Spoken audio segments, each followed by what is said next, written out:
22 नवंबर 1983 शाम 6:40 राजस्थान के अलवर जिले की अरावली पहाड़ियों के बीच स्थित भानगढ़ का वीरान किला। सूरज धीरे धीरे पहाड़ों के पीछे डूब रहा था और पूरे किले पर अंधेरे की चादर उतरने लगी थी।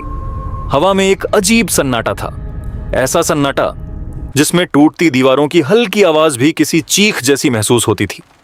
कभी यह जगह राजाओं, सैनिकों और व्यापारियों से भरा हुआ एक समृद्ध नगर हुआ करती थी, लेकिन अब यहां सिर्फ खंडहर थे, टूटी हुई हवेलियां थीं और डर पैदा कर देने वाली खामोशी थी। स्थानीय लोगों का मानना था कि जैसे ही रात होती है, इस किले की हवा बदल जाती है। ऐसा लगता है मानो सदियों पुरानी कोई अदृश्य शक्ति आज भी इन दीवारों में कैद हो। कहानी कई 100 साल पीछे शुरू होती है, जब भानगढ़ अपने वैभव के चरम पर था। ऊंची दीवारों से घिरा यह नगर व्यापार और धन दौलत का केंद्र माना जाता था। दूर दूर से व्यापारी यहां आते थे और राजमहल की चमक पूरे इलाके में मशहूर थी। लेकिन उसी समय इस इलाके में एक तांत्रिक का नाम भी लोगों के बीच भय का कारण बना हुआ था।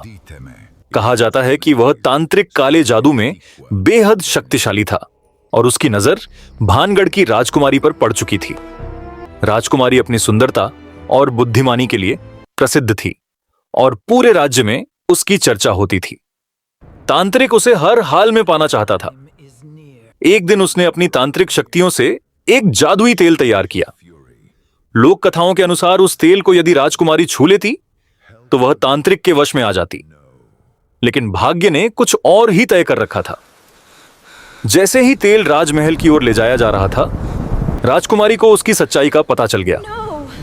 उसने तुरंत उस तेल को एक विशाल पत्थर पर फेंक दिया। अगले ही पल वह पत्थर तेजी से लुढ़कता हुआ तांत्रिक की ओर बढ़ा और उसे कुचल दिया। मरते समय तांत्रिक ने पूरे भानगढ़ को श्राप दे दिया।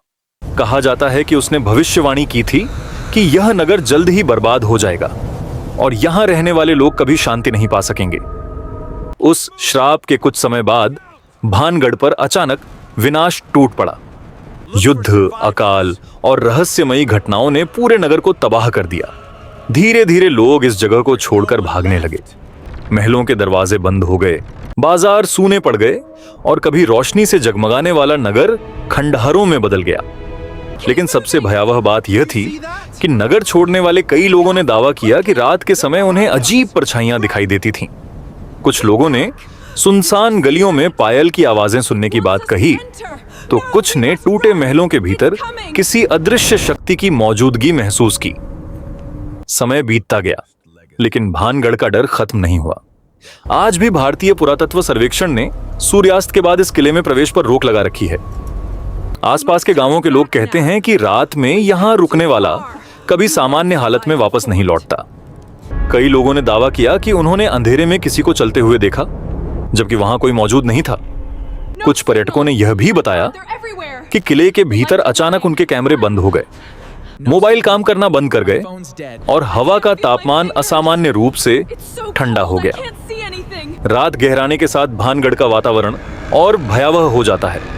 टूटी दीवारों के बीच बहती हवा किसी धीमी फुसफुसाहट जैसी सुनाई देती है। कभी कभी ऐसा लगता है मानो वीरान महल के भीतर कोई अदृश्य आकृति खड़ी होकर आने वालों को देख रही हो। यही कारण है कि भानगढ़ आज भी भारत के सबसे रहस्यमयी और डरावने स्थानों में गिना जाता है। कुछ लोग इसे सिर्फ एक लोक कथा मानते हैं, जबकि कुछ का विश्वास है कि सदियों पुराना वह श्राप आज भी इस किले की दीवारों में जिंदा है।